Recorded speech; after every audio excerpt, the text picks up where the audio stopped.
Hi, it's Corey from Before the Movie, and I'm here with Jon Anderson, legendary frontman from the band Yes. Hey Jon, welcome. Hey, how you doing? Good.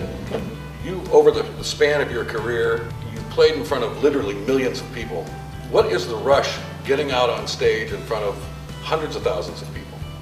Well, it's no different than getting on stage in front of 100 people. It's sort of, and when it gets to like 50,000 people, you just hope that somebody can see you because you're so tiny.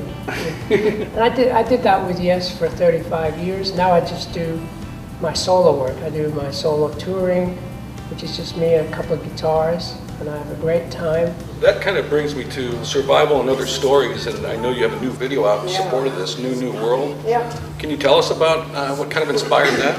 Well, the idea of making the album was to work with people on the internet.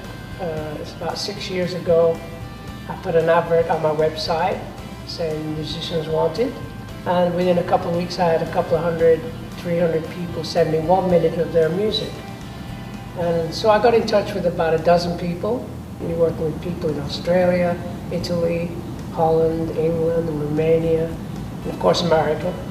Through the internet, you never know who you're going to meet, you know. Right. So it's been sort of like, for me, it was like opening Pandora's box of music. There's so many talented young people out there, and it's kind of a revelation for me. The album Survival and Other Stories from Jon Anderson. So it's out now. It's available everywhere music's sold. Visit his website. It's www.jonanderson, that's JONANDERSON.com.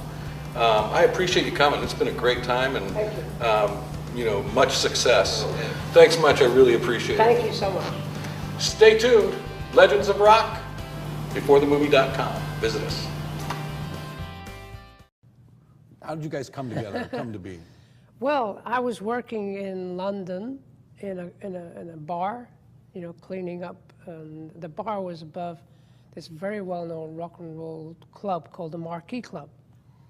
And the bar was frequented by, you know, the alumni of that time. It was like Pete Townsend, Keith Emerson, you know, Jimi Hendrix would pop in. People would just wander in, and I'd be cleaning the glasses and serving beer and stuff like that. Anyway, I went to this bar to tidy up about 5 in the afternoon one time. And the guy who owned the bar said, there's a guy at the end of the bar called Chris Squire. He's a good bass player. Maybe you two could find a common ground, you know? He's looking for a singer, I think. And I said, okay. So I went over and said, hi, Chris. Hi, Chris, how are you? Very tall guy. And we started talking about music, and we had actually, the main people we liked was Simon and Garfunkel. Paul Simon's songwriting was amazing, you know, at that time. It still is, you know. It's like, okay, well, we had a common thread of musical ideas. So I went back to his apartment, we wrote a couple of songs, and he had a band called Mabel Greer's Toy Shop. So I went to rehearse with them. The drummer left the week after, and so we got Bill Bruford out of the local music newspaper. He was advertising himself as a drummer looking for a band, so he joined. And then we got Tony Kaye on keyboards. And then I said to Chris, we got to change the name of the band. Mabel Greer's Toy Shop. It's too long, you know.